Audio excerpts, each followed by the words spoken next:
Bonjour les amis, bienvenue sur ma chaîne Harvard Stories. Je vous invite à vous promener avec moi le long du front de mer et à écouter une nouvelle et intéressante histoire. Allons-y. Certaines personnes partent à la guerre et en reviennent changées. C'est la vérité. Et parfois, la bataille la plus difficile n'est pas celle d'outre-mer.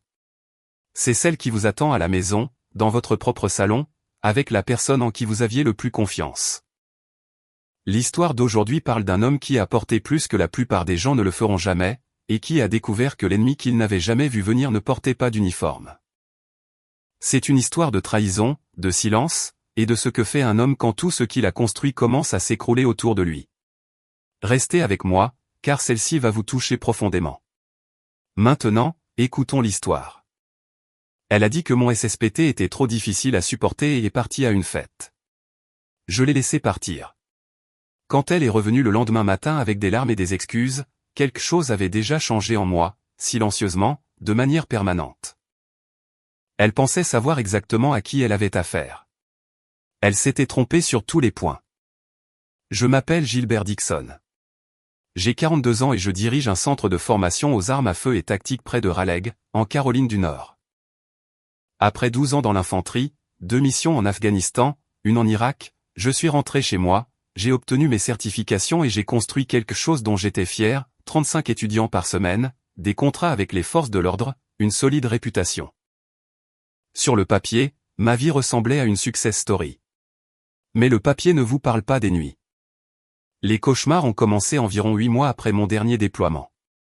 Au début, ils étaient gérables. Un mauvais rêve ici, une sueur froide là. Je me réveillais, buvais de l'eau, me disais de me reprendre. C'est ce que vous faites quand vous êtes câblé comme moi. Vous persévérez. Vous n'en parlez pas. Vous ne pleurez certainement pas à ce sujet. J'étais un soldat. J'entraînais les gens à gérer la pression. Admettre que je me noyais me semblait la pire des faiblesses. Paige, ma femme, a essayé au début. Vraiment. Elle se penchait la nuit quand je me redressais en sursaut, sa main sur mon bras, sa voix douce. Ça va ?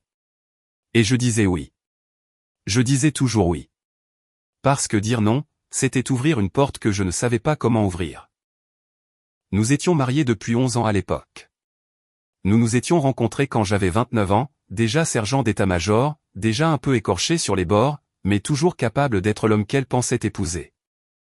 Elle avait 26 ans, travaillait pour une start-up technologique en ville, vive comme l'éclair. Drôle avec cet humour sec qui vous prenait au dépourvu. Je suis tombé follement amoureux. Nous avons eu Eden 2 ans plus tard. La vie était pleine. Puis la dernière mission a changé quelque chose en moi. Je n'ai pas pu revenir en arrière. Je veux être clair sur quelque chose parce que j'y ai beaucoup réfléchi. Je n'étais pas facile à vivre. Je le sais. L'hypervigilance, la distance, la façon dont je tressaillais quand les portières de voiture claquaient et passaient 20 minutes après à me convaincre que j'allais bien. Rien de tout cela ne faisait de moi un plaisir. Paige a porté beaucoup de ce poids sans se plaindre, ou du moins sans se plaindre à moi. Mais voici ce que je sais aussi. Lutter ne donne à personne le droit de faire ce qu'elle a fait. Eden avait 10 ans quand tout a explosé. En CM1, obsédé par le baseball et la NASA, il avait ce sourire édenté qui pouvait égayer une mauvaise journée en un instant. C'était la meilleure chose que nous ayons jamais faite ensemble. Et je veux que vous compreniez que tout ce qui est venu après, chaque décision que j'ai prise, chaque mouvement calculé, je l'ai fait en le plaçant au centre. J'ai commencé à remarquer des changements chez Paige peut-être 3 mois avant la fête. Rien que je puisse identifier immédiatement. Elle a commencé à aller à la salle de sport après le travail au lieu d'avant. Elle a commencé à emmener son téléphone dans la salle de bain. Elle a acheté de nouveaux vêtements. Pas accent grave l'œil, mais différent. Plus jeune en quelque sorte. J'ai mis ça sur le compte d'une phase. Peut-être qu'elle se sentait bien dans sa peau. Peut-être que l'entreprise informatique organisait des événements d'équipe. J'étais trop plongé dans ma propre brume pour approfondir. Doug Frel était mon ami le plus proche. Nous étions copains depuis que nous étions tous les deux sortis du service et essayions de comprendre ce que les civils faisaient réellement de leur samedi. Il passait parfois au stand de tir, prenait une bière après. Il avait un bon flair pour les gens, ou du moins je le pensais. Un soir de début octobre, nous étions assis sur ma véranda et il m'a regardé de côté et a dit « Ça va, Gilles ?» Genre, vraiment ça va. Je lui ai dit que ça allait. Il n'avait pas l'air convaincu, mais il a laissé tomber. C'était la façon de Doug. Il ouvrait la porte et la laissait ouverte, mais il ne vous traînait pas à travers. J'appréciais cela à l'époque. Plus tard, je me demanderais s'il ouvrait cette porte pour des raisons qui n'avaient rien à voir avec mon bien-être. Les cauchemars cette semaine-là étaient intenses. Des images militaires se mêlaient à des scènes domestiques d'une manière qui n'avait aucun sens et tout son sens. Du sable, de la fumée et le visage de pêche dans des endroits où il n'avait pas sa place. Je me réveillais à 3 heures du matin, le cœur battant, et restais là dans l'obscurité, l'écoutant respirer, essayant de séparer ce qui était réel de ce qui ne l'était pas. Elle avait arrêté de me demander si j'allais bien. Je me suis dit que c'était parce qu'elle était fatiguée, qu'elle s'adaptait, que nous traversions une période difficile, le genre que chaque long mariage connaît. Je me suis convaincu que nous en sortirions. J'avais tort. Nous n'étions pas dans une période difficile. Nous étions au bord de quelque chose et un seul d'entre nous le savait. C'était un vendredi soir de fin octobre quand Paige m'a annoncé qu'elle sortait. Elle l'a dit de la manière dont on annonce quelque chose qui n'est pas discutable, debout devant le miroir de la salle de bain, ses boucles d'oreilles déjà mises, vêtue d'un haut vert foncé que je n'avais jamais vu auparavant. Elle ne demandait pas, elle informait. Des collègues organisent un truc en ville, a-t-elle dit, se penchant plus près du miroir pour vérifier son rouge à lèvres. Je ne serai pas en retard. J'étais assis sur le bord du lit, toujours dans mes vêtements de tir, sentant l'huile d'arme et la poussière de craie après une journée complète d'entraînement avec un groupe des forces de l'ordre. J'ai regardé son reflet et j'ai senti cette gêne familière s'installer dans ma poitrine. Quel collègue, ai-je demandé. Elle a haussé les épaules, le genre qui signifie que la réponse n'a pas d'importance et qu'elle préférait que je n'insiste pas des gens de l'équipe de projet. Tu ne les connais pas. J'ai laissé passer un silence. Tu sors beaucoup ces derniers temps. Paige s'est détournée du miroir et m'a regardé directement. Pas chaleureusement. Pas avec patience. Il y avait quelque chose de plus tranchant en dessous. Quelque chose qu'elle contenait à peine. Gilbert, elle a dit mon nom complet de la manière dont les gens le font quand ils veulent que vous entendiez un avertissement enveloppé de politesse. Je t'aime, mais vivre avec ton SSPT est épuisant. J'ai besoin d'une nuit où je ne marche pas sur des œufs. J'ai besoin d'être juste une personne pendant quelques heures. Peux-tu comprendre ça? Les mots sont tombés comme une pierre plate jetée dans l'eau calme.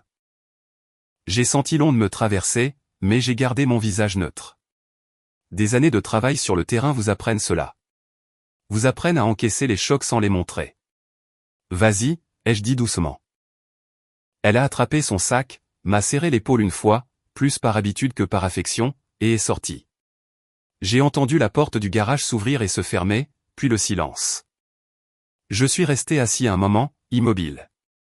Eden était déjà au lit, c'était un soir d'école, et la maison avait cette qualité creuse qu'elle prend quand quelque chose d'important vient de la quitter. J'ai repassé ces mots. Vivre avec ton SSPT est épuisant. Peut-être que c'était vrai.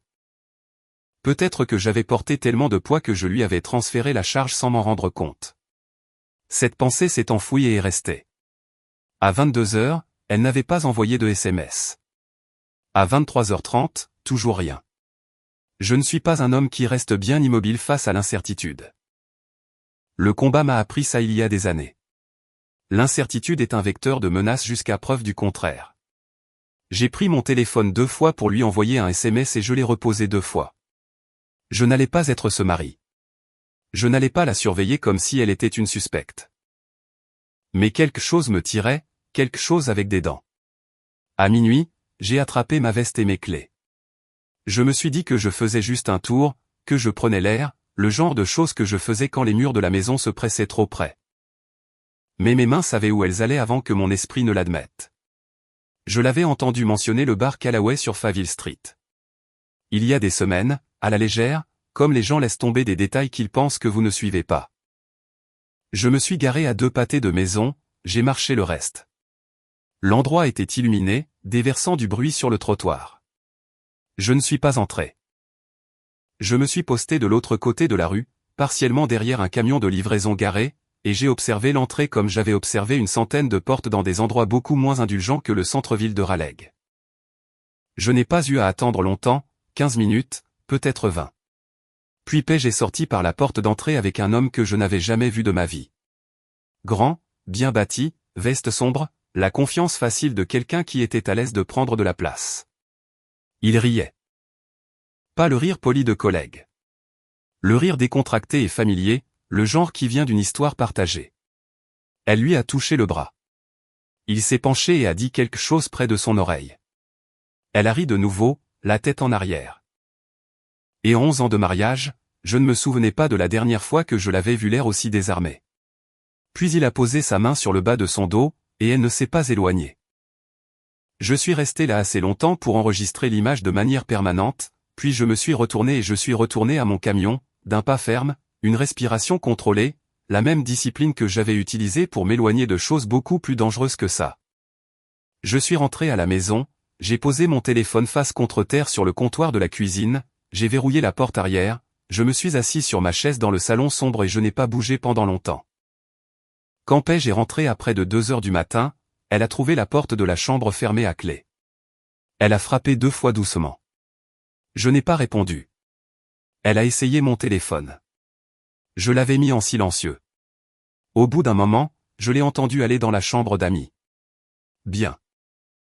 Le lendemain matin, j'étais levé avant tout le monde, j'ai fait du café et je me suis assis à la table de la cuisine, mes pensées organisées comme un briefing tactique. Au moment où Paige est descendue, l'air incertain et légèrement pâle, j'avais mon visage parfaitement sous contrôle. Je n'ai rien dit, je l'ai juste regardé, puis je suis retourné à mon café. Gilbert, a-t-elle commencé? Je me suis levé, j'ai rincé ma tasse et je suis allé au garage me préparer pour le travail. Derrière moi, je l'ai entendu appeler mon nom à nouveau, plus fort cette fois, une note de panique commençant à poindre. J'ai laissé la porte se refermer entre nous. La laisser se demander. La laisser s'asseoir avec le silence comme j'étais resté assis avec le mien pendant des mois. Pour une fois, c'était moi qui partais en premier. Elle est venue frapper à la porte à 9h15 le lendemain matin.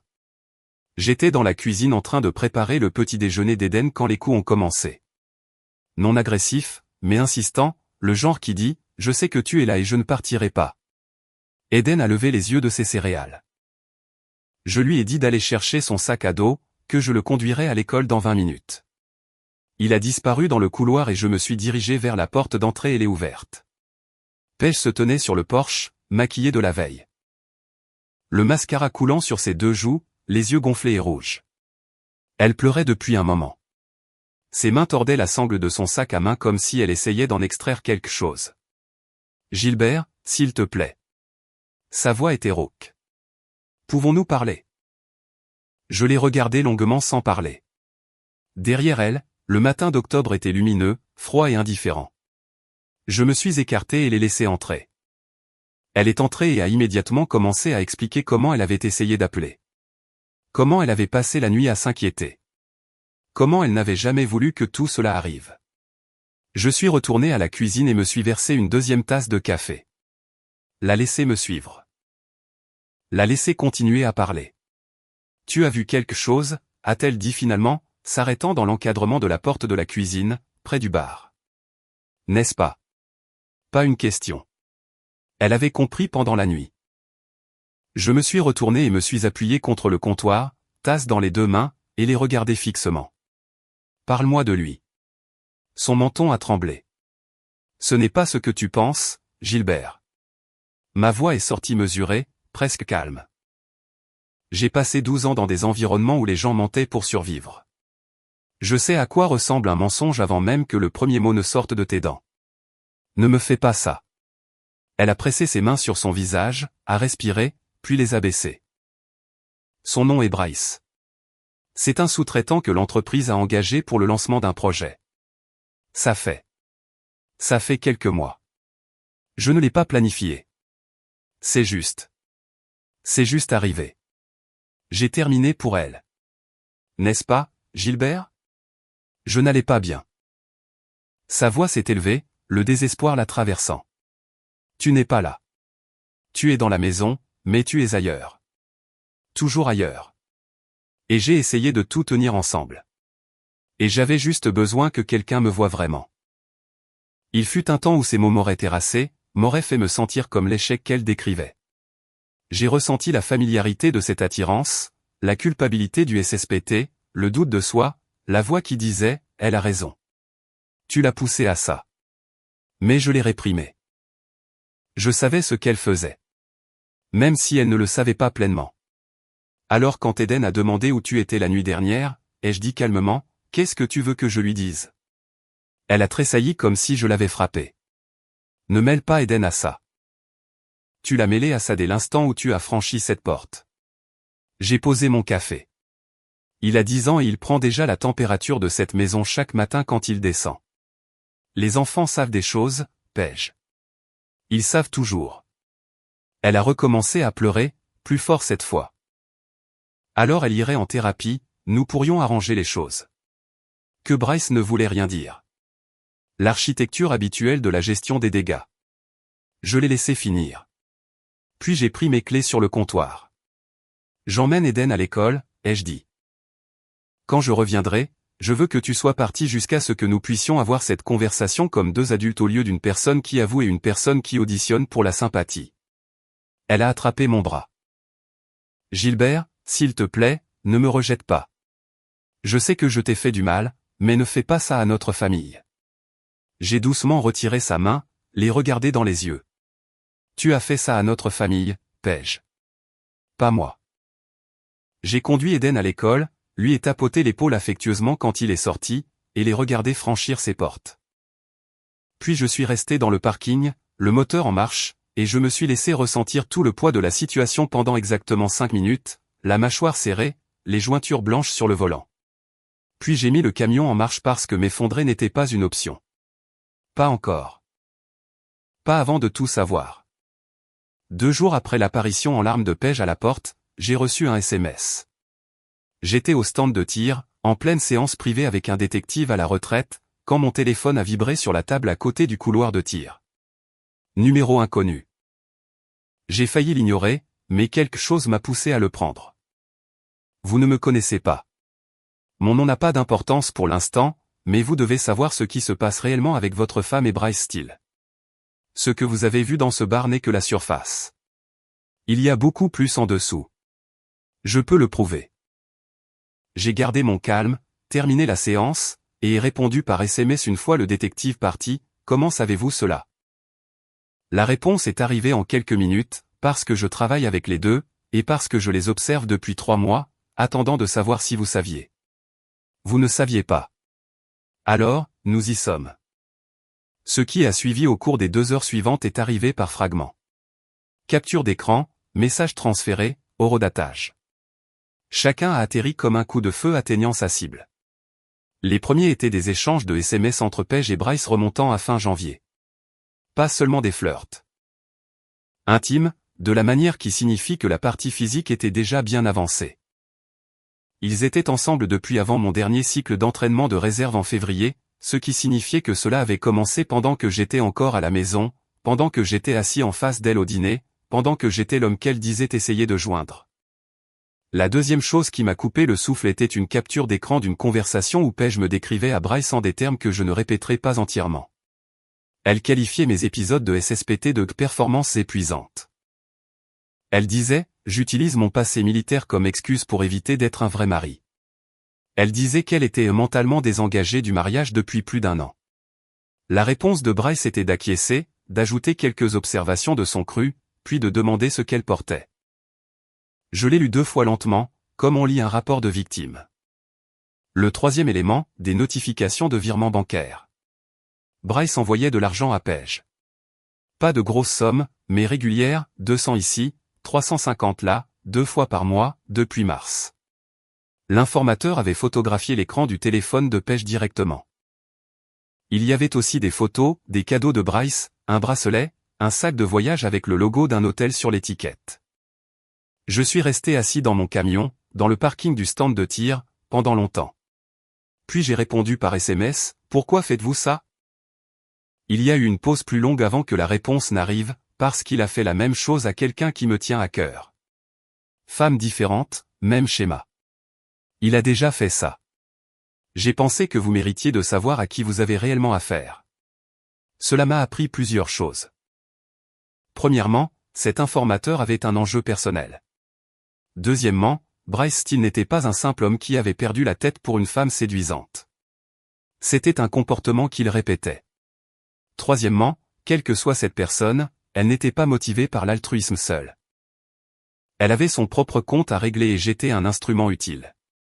J'ai tout archivé et j'ai répondu, j'apprécie. Ne disparaissez pas encore. J'aurai peut-être besoin de vous. Aucune réponse après cela, mais ils ne m'ont pas bloqué non plus. Ce soir-là, j'ai appelé Doug Frell, j'ai gardé le ton décontracté, j'ai mentionné que je gérais un peu de stress. Il a proposé de passer prendre une bière. J'ai dit, bien sûr. Quand il est arrivé, je l'ai observé, vraiment observé, et j'ai remarqué quelque chose que j'avais été trop distrait pour voir auparavant. Il a posé des questions sur Paige avec une qualité légèrement différente de d'habitude. Pas de l'inquiétude, plutôt comme s'il vérifiait une variable. J'ai aussi enregistré cela. Cette nuit-là, le cauchemar a été le pire de tous. Une base militaire a coranglé la voix de Paige à la radio, calme et clinique, lisant des coordonnées que je ne reconnaissais pas. Je me suis réveillé à 3 heures du matin, le cœur battant et les captures d'écran brûlant dans ma mémoire comme une image rémanente. Je savais maintenant. Je connaissais l'ampleur de la chose, sa durée, sa profondeur. La question n'était plus qu'est-ce qui s'est passé. La question était qu'est-ce que j'allais faire à ce sujet et comment j'allais protéger Eden pendant que je le faisais. Doug Frell s'est présenté à ma porte un jeudi soir avec un pack de 6 bières et l'air d'un homme qui avait répété ce qu'il allait dire pendant le trajet. Je l'ai laissé entrer. Nous nous sommes assis sur la véranda arrière comme nous le faisions toujours. Les bières sur la balustrade, l'air de novembre assez vif pour vous garder honnête. Je l'ai regardé s'installer dans sa chaise et j'ai attendu de voir quelle version de Doug était venue ce soir. L'ami ou celui avec un programme. Il a commencé avec l'échauffement habituel. Le travail, le temps, une histoire sur son camion qui avait besoin de nouveaux freins. Puis, après sa deuxième bière, il est allé droit au but. Paige m'a appelé, a-t-il dit, sans me regarder. Elle est plutôt mal en point, Gilles. J'ai gardé les yeux fixés sur la lisière des arbres au fond du jardin. Je sais. Elle dit que tu ne lui parles pas. Que tu as pratiquement fermé la porte. Il s'est tourné pour me regarder. Son expression soigneusement construite en souci. Écoute, mec, je suis passé par là. Quand mon mariage s'est effondré, je suis tombé dans l'obscurité pendant 3 mois et j'ai failli tout perdre. Je ne dis pas que ce qu'elle a fait était acceptable, mais la rejeter complètement ne va pas vous aider, ni toi ni Eden. Elle t'a contacté, ai-je dit. Pas une accusation, un fait. Doug s'est agité sur sa chaise. Elle a peur, Gilles. Elle ne veut pas perdre sa famille. Elle aurait dû y penser avant. J'ai bu une gorgée lente. T'a-t-elle dit depuis combien de temps ça durait? Une pause qui a duré un battement de trop. Elle a mentionné que c'était récent. Ce n'était pas récent. J'ai posé ma bouteille sur la balustrade et l'ai regardée directement. Ça remonte à janvier, Doug, avant mon cycle d'entraînement de février, ce qui signifie que ça se passait pendant que j'étais assis ici, pensant que mon mariage était intact. Quelque chose a traversé son visage, pas de la surprise, plutôt un recalibrage. Et là, dans cette micro-expression, j'ai eu ma réponse à la question que je me posais toute la semaine. Doug en savait plus qu'il ne le disait. Combien de plus? Je ne le savais pas encore. Mais l'indice était là, clair comme un raté. Je vais voir quelqu'un, ai-je dit, laissant le fil de discussion précédent tomber délibérément. Un thérapeute. L'armée m'en avait recommandé un il y a un moment. Je me suis dit que c'était le moment. Doug s'est visiblement détendu au changement de sujet. C'est bien, mec. C'est vraiment bien.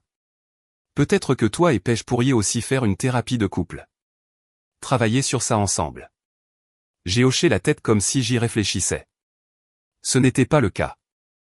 Le thérapeute s'appelait Dr Raymond Cobalt, un ancien psychologue de l'armée de Fort Bragg qui avait déménagé dans un cabinet privé à Raleigh. On me l'avait recommandé 2 fois auparavant et je n'avais jamais donné suite. Je l'ai appelé le lendemain matin de la visite de Doug et j'ai obtenu un rendez-vous dans la semaine. Cobalt était un homme mince et sérieux à la fin de la cinquantaine qui ne perdait pas de temps en civilité. Nous nous sommes assis l'un en face de l'autre dans son bureau épuré et j'ai exposé la situation comme je l'aurais fait pour un briefing de commandant, chronologie, fait, état actuel. Il a écouté sans m'interrompre. Quand j'ai eu fini, il est resté silencieux un instant. Puis il a dit, « Que voulez-vous de ce processus, Gilbert ? Parce que cela détermine tout. Je veux savoir si je l'ai poussé à faire ça, ai-je dit. Je veux une évaluation honnête. » Il s'est légèrement penché en avant. Votre SSPT vous a rendu difficile à vivre. C'est probablement vrai, et c'est quelque chose sur lequel nous pouvons travailler. Mais être un mari difficile ne crée pas une obligation de tromper quelqu'un. Ce sont deux problèmes distincts. L'un vous appartient. L'autre lui appartient entièrement. Il a fait une pause. Ne laissez personne, y compris votre propre culpabilité, fusionner ces deux choses en une seule. C'était la chose la plus claire qu'on m'ait dite depuis des semaines. Je m'y suis accroché, mais ensuite il a dit la partie qui compliquait tout. Si vous demandez si je pense que vous devriez chercher la réconciliation, je pense qu'il est prématuré de fermer cette porte. Les gens en crise font des choix qu'ils ne feraient pas autrement. La thérapie peut créer un réel changement. Je suis rentré chez moi avec deux vérités contradictoires assises à côté de moi dans la cabine du camion. Cobalt avait raison sur les deux points. L'homme qui me disait de ne pas absorber sa culpabilité et l'homme qui me demandait de ne pas fermer la porte tout de suite. C'était le même homme qui me donnait deux réponses qui tiraient dans des directions opposées. Cette nuit-là, je suis resté assis dans l'embrasure de la porte d'Éden pendant un moment après qu'il se soit endormi, le regardant respirer. Il était étendu sur son lit, un bras pendant du bord comme il dormait depuis l'âge de 3 ans. Son gant de baseball était sur la table de chevet. Son affiche de la NASA était sur le mur. J'ai senti le poids de tout s'installer en quelque chose de solide et de déterminé. Plus de colère. Plus de chagrin, quelque chose de plus froid et de plus utile. Quoi que je décide à propos de Paige, quelle que soit la tournure que prendrait cela, Eden n'allait pas être un dommage collatéral. Il n'allait pas être une monnaie d'échange, un accessoire de sympathie ou une victime. Je m'en assurais. Et si Paige pensait pouvoir l'utiliser pour m'adoucir, elle allait découvrir à quel point elle se trompait. Le cauchemar qui est survenu plus tard cette nuit-là a été le pire de la série. Les rues de Fallujah, mais les bâtiments avaient la disposition de nos maisons. La cuisine au bout de l'allée, la chambre d'Eden derrière une porte éventrée, et la voix de Paige à la radio quelque part disant qu'il utilisait son passé comme excuse. Je me suis réveillé à 2h47, me suis assis au bord du lit et j'ai tout ce dont je me souvenais dans un carnet que j'avais commencé à garder sur ma table de chevet. Le docteur Cobalt avait suggéré cela, disant que l'écriture crée une distance entre le rêveur et le rêve.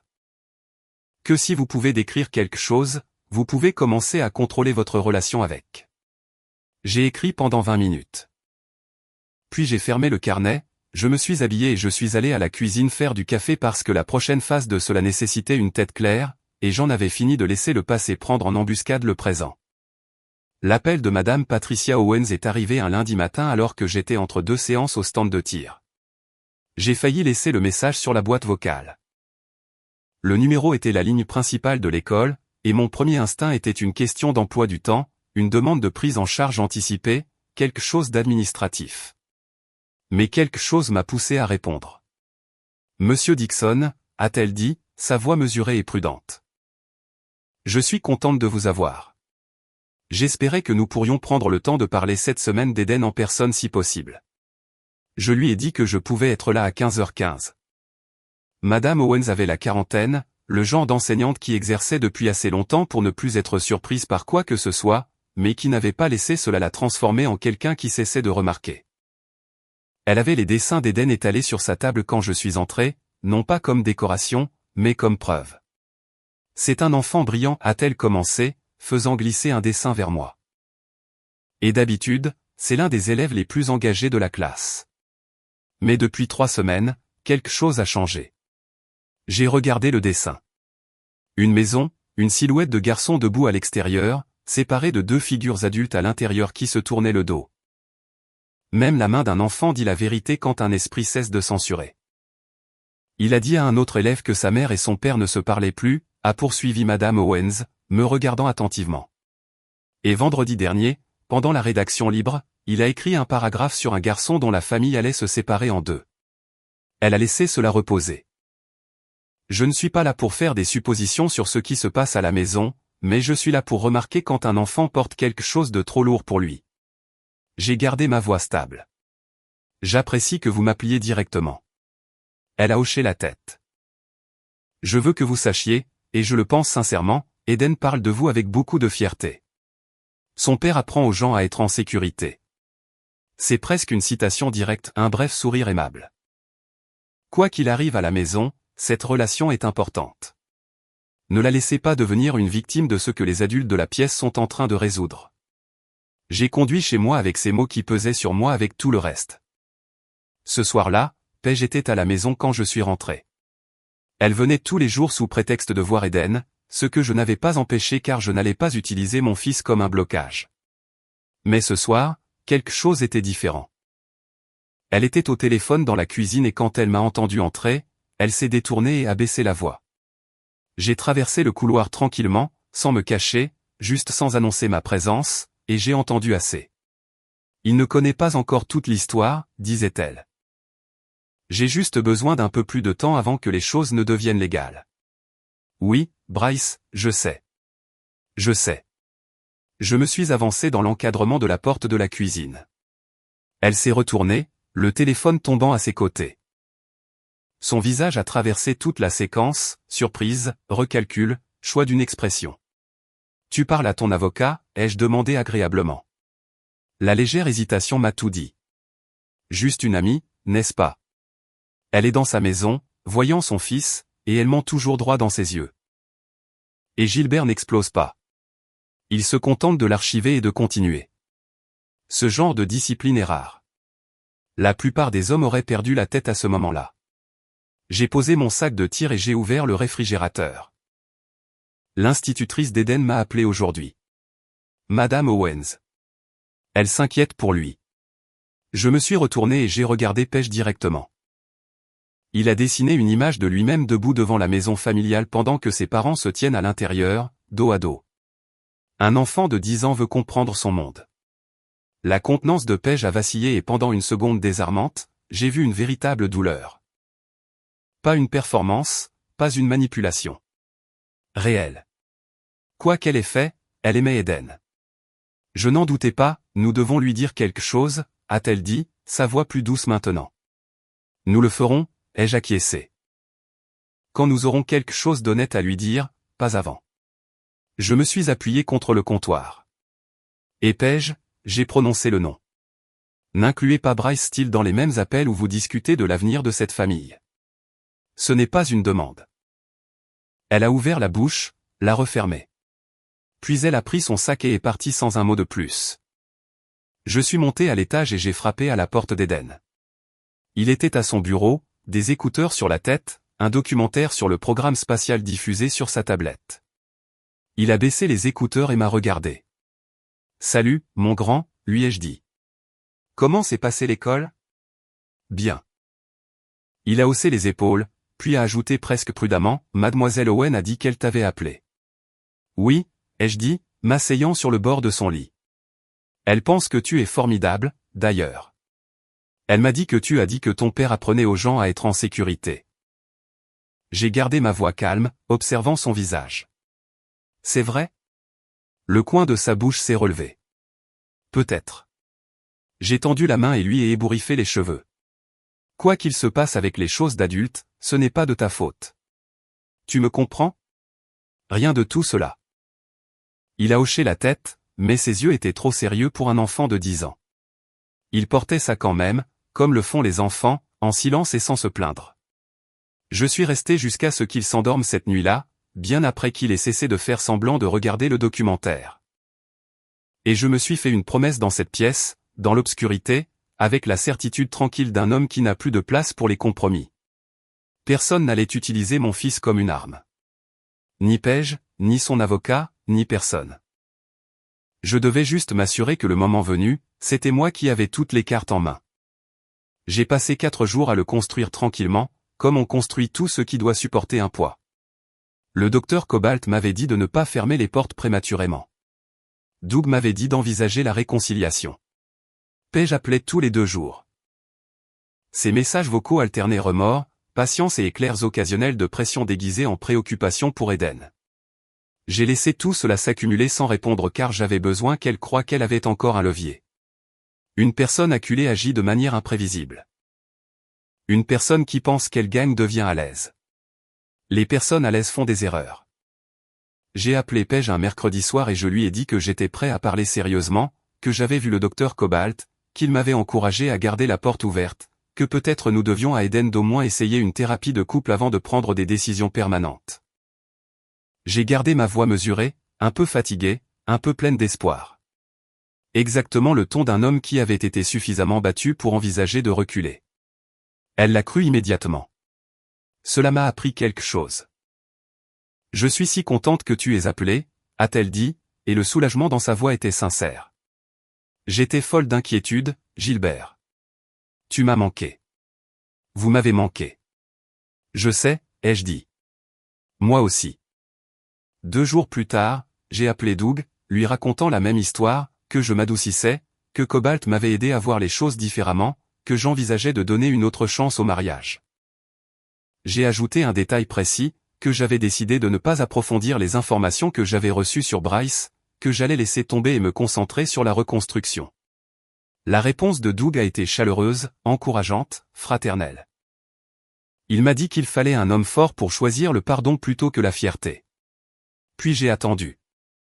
Le lendemain, j'ai contacté un ancien étudiant à moi, un shérif adjoint du comté nommé Aaron Brigg, qui me devait une faveur pour un cours de certification que j'avais animé pour son département, faire une discrète vérification des antécédents de Bryce Steele. Ce qui en est ressorti a confirmé ce que l'informateur avait suggéré. Bryce avait été nommé dans une plainte au travail 18 mois auparavant dans une autre entreprise. La plainte avait été déposée par une employée et réglée discrètement. Il y avait également une demande d'ordonnance restrictive datant de 3 ans, retirée avant d'être active, mais déposée. Cet homme avait un schéma et Paige était en plein dedans. Le même après-midi, Paige m'a appelé, sa voix différente, presque plus lumineuse. Elle a mentionné avoir rencontré Doug pour un café. Elle l'a mentionné nonchalamment, comme on mentionne quelque chose qu'on veut faire passer naturellement. Elle a dit que Doug trouvait ça génial que je change d'avis, que ça comptait beaucoup pour lui. Voilà. Doug était allé directement voir Paige dans les 24 heures suivant mon appel. Il ne l'avait pas fait pour m'aider. Il l'avait fait pour la tenir informée, ce qui signifiait qu'il lui transmettait des informations de son côté de l'histoire et peut-être aussi à Bryce. Mon ami le plus proche avait géré un canal secondaire pendant tout ce temps, sous mon nez. Je l'ai enregistré et j'ai continué. La pièce intérieure, celle que je n'avais pas entièrement résolue, était toujours là. Tard la nuit, dans le silence, le doute persistait, mon SSPT avait-il creusé un vide dans le mariage qu'elle avait essayé en vain de combler avec moi avant d'aller ailleurs? Le docteur Cobalt l'avait abordé clairement, mais savoir quelque chose intellectuellement et le sentir cesser de brûler sont 2 choses différentes. Les cauchemars n'avaient pas cessé. La voix de Paige apparaissait toujours dans une mauvaise géographie, disant des choses qu'elle avait écrites à Bryce et qu'elle ne m'avait jamais dites en face. Mais j'étais clair sur une chose maintenant, Eden était le périmètre. Tout le reste était négociable. Lui ne l'était pas.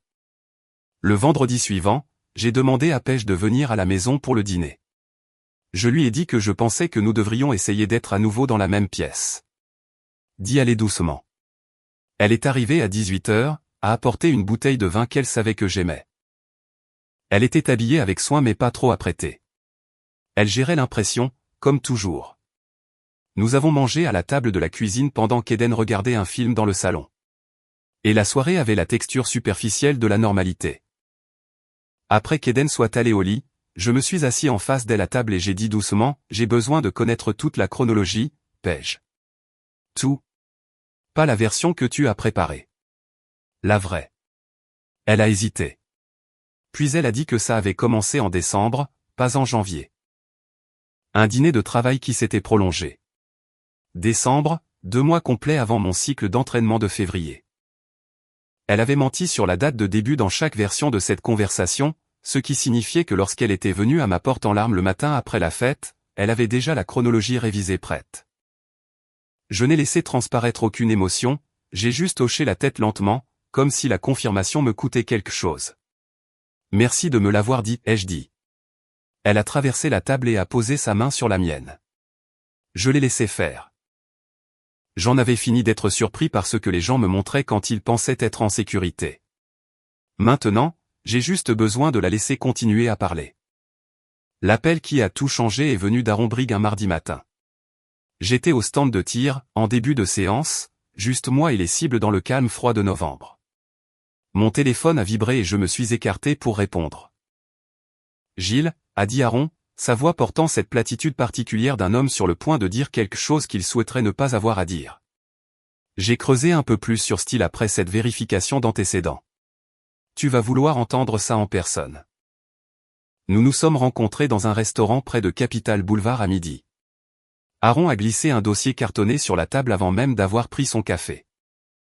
À l'intérieur se trouvaient des documents imprimés, des journaux téléphoniques, une deuxième plainte au travail qui n'avait jamais été officiellement transmise au RH. Et une série imprimée de captures d'écran que quelqu'un avait envoyées anonymement à la ligne de dénonciation du shérif 2 semaines auparavant. Les captures d'écran provenaient du téléphone de Bryce Steele. La source y avait clairement eu accès. J'ai immédiatement reconnu la signature de la situation. L'informateur qui m'avait envoyé des SMS, le même qui était resté silencieux, avait également envoyé un dossier aux forces de l'ordre. Ils avaient travaillé sur plusieurs fronts simultanément, et la ligne de dénonciation leur offrait l'anonymat que le contact direct avec moi n'avait pas. Les captures d'écran montraient Bryce discutant de pêche dans une conversation de groupe avec 2 autres hommes. La conversation était dégradante, de la manière spécifique et calculée des hommes qui considèrent les femmes comme des transactions. Il y avait aussi un message échangé entre Bryce et quelqu'un dont le numéro n'était enregistré que sous la lettre D. Cela m'a serré la mâchoire. L'échange faisait référence à Pêche par son nom. Discutait de sa situation familiale. Discutait de moi. D une lettre. J'ai regardé Aaron de l'autre côté de la table. La lettre D, ai-je dit, quelqu'un a-t-il tracé ce numéro? Aaron a tapé sur le dossier. Enregistré à un prépayé, mais le contenu, des références spécifiques à votre adresse, à votre emploi du temps au stand de tir, à vos dates d'entraînement de février, ce n'est pas une information qu'un étranger aurait. Doug Frell avait connu mes dates d'entraînement de février. Il m'avait aidé à organiser la couverture du stand de tir pendant mon absence.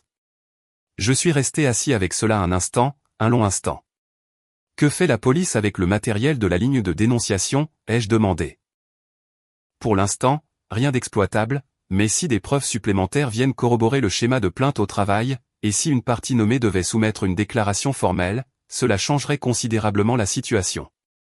Il a croisé mon regard.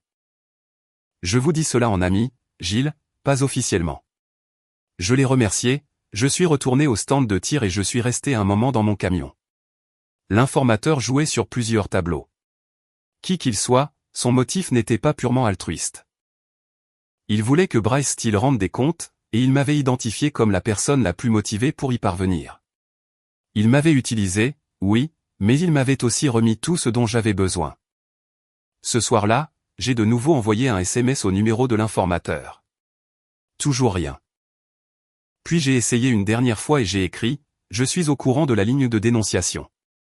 Je suis au courant de D. Je ne suis pas en colère, mais j'ai besoin de savoir qui vous êtes avant de faire mon prochain geste. Si vous voulez que Steele subisse réellement des conséquences. Vous avez besoin que je connaisse toute l'histoire. » 20 minutes se sont écoulées. Puis, son nom est Ryan Hollis. Paige n'est pas la première. Ma sœur était celle d'avant. Il a fait la même chose. L'argent, les cadeaux, la pression. Attendre que le mari ait l'air instable. Puis il est passé à autre chose et a laissé les débris derrière lui. Je voulais qu'il paie pour cela par l'intermédiaire de quelqu'un qui avait le pouvoir de faire en sorte que cela tienne. Cette personne, c'est vous. L'informateur avait ses propres raisons, ses propres blessures. Mais parfois, les personnes qui vous apportent la vérité portent leurs propres cicatrices. Ce qui compte, c'est ce que vous en faites. Et Gilbert savait exactement quoi faire. Il y avait le tableau complet. J'ai répondu, je l'ai. Ne disparaissez plus. Cette fois, la réponse est venue immédiatement, je ne disparaîtrai pas. J'ai appelé Aaron cette nuit-là et je lui ai dit que je voulais faire une déclaration officielle concernant le schéma de plainte au travail et soumettre les documents justificatifs. Il a dit qu'il s'en chargerait. Puis je me suis assis et j'ai écrit un SMS à Doug Frell. Court, simple, il faut qu'on parle demain. Chez moi. Il a répondu en quelques minutes, bien sûr. Tout va bien? J'ai regardé ce message pendant longtemps. Puis j'ai tapé, pas vraiment, mais ça ira. Le piège que j'avais tendu pendant 3 semaines avait fait exactement ce qu'il était censé faire. Je n'avais pas explosé, n'avais menacé personne, n'avais donné à Paige, Doug ou Bryce la moindre raison de me voir venir. J'avais recueilli, j'avais confirmé, j'avais connecté les fils. Il était temps de boucler le circuit. La séance de médiation a été fixée pour un jeudi matin de début décembre. Une salle de conférence au 14e étage d'un immeuble de bureaux du centre-ville de Raleigh avec vue sur les gratte-ciel et cette sorte de calme neutre et beige conçu pour empêcher les gens de casser des choses. Paige est arrivée avec son avocate, une femme aux traits acérés nommée Madame Carla Dunin, qui se déplaçait dans la pièce comme si elle en possédait chaque mètre carré.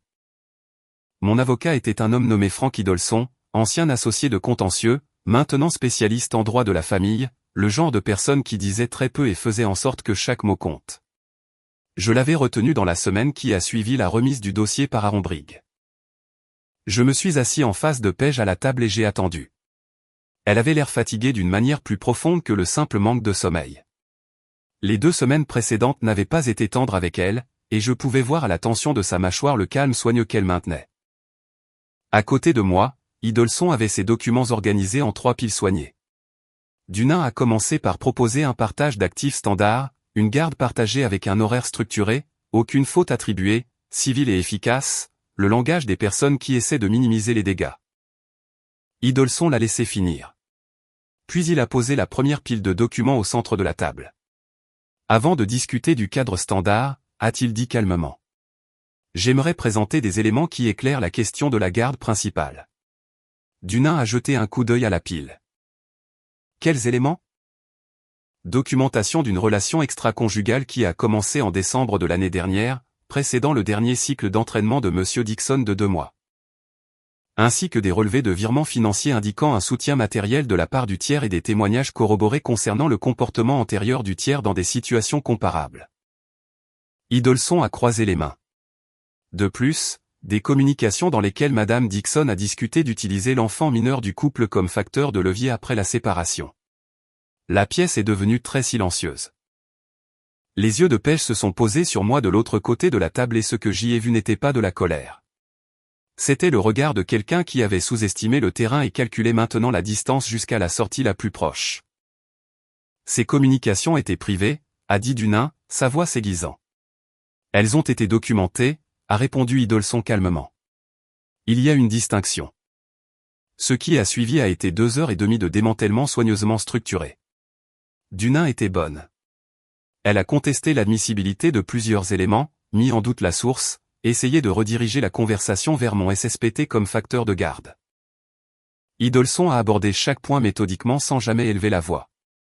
Je l'ai laissé travailler, j'ai gardé ma propre expression neutre et je n'ai parlé que lorsqu'on me le demandait directement. L'angle du SSPT était celui que j'avais préparé le plus soigneusement. Idolson a présenté l'évaluation professionnelle du Dr Cobalt, soumise avec le consentement de Cobalt, qui décrivait mes progrès thérapeutiques, ma stabilité fonctionnelle et concluait qu'il n'y avait aucune base clinique pour limiter mon rôle parental. Dunin a essayé 2 fois de plus et a laissé tomber la 2e fois. À la fin de la séance, le cadre de la garde partagée est resté, mais la résidence physique principale m'a été attribuée.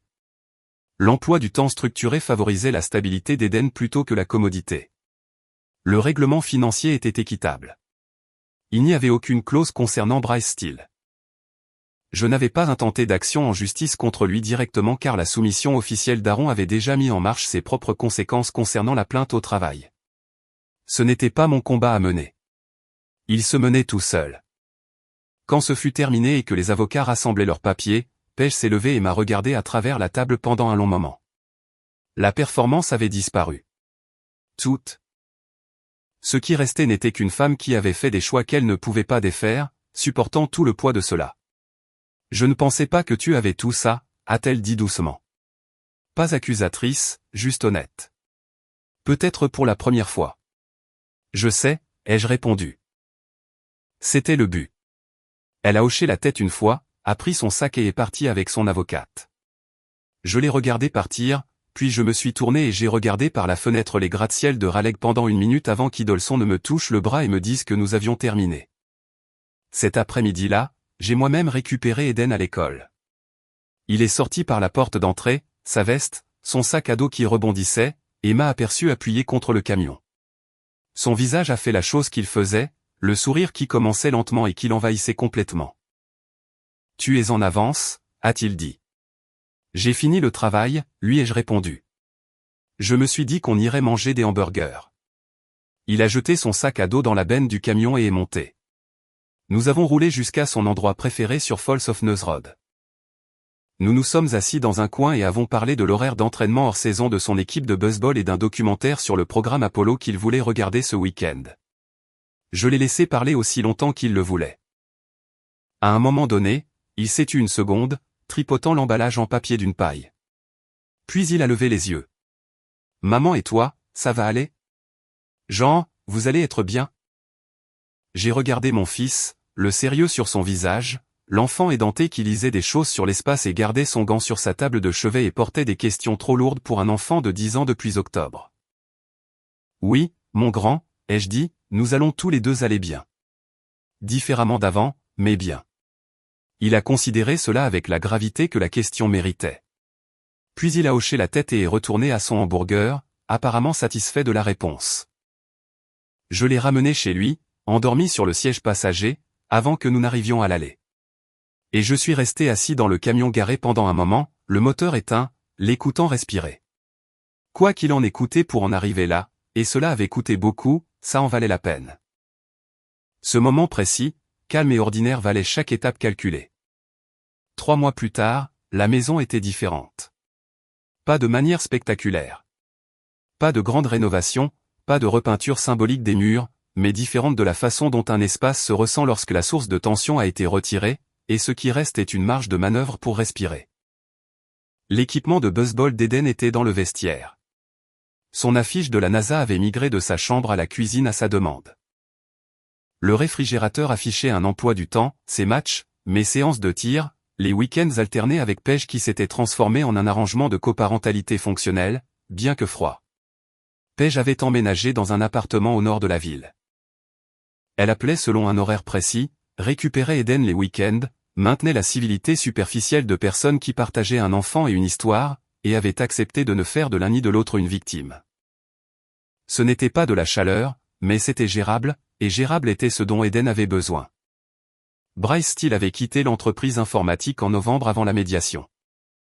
La plainte au travail qu'Aaron Briggs avait officiellement soumise, combinée aux informations de la ligne de dénonciation que Ryan Hollis avait fournie, avait généré une enquête des RH que Bryce avait apparemment décidé de ne pas attendre. Il était parti avant que quiconque ne lui serve quoi que ce soit. Que cela constitue justice était une question philosophique sur laquelle je n'étais pas intéressé à dépenser de l'énergie.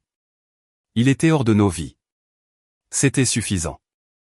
Doug Frel, je ne lui avais pas parlé depuis le matin où il était venu à ma porte. Et je lui ai dit sans drame que je savais ce qu'il avait fait et que c'était fini entre nous. Il a essayé de s'expliquer, a dit qu'il s'était convaincu de rester neutre, qu'il n'avait pas eu l'intention de nuire. Je lui ai dit que l'intention et l'impact n'étaient pas la même chose, et j'ai fermé la porte. Je ne le haïssais pas.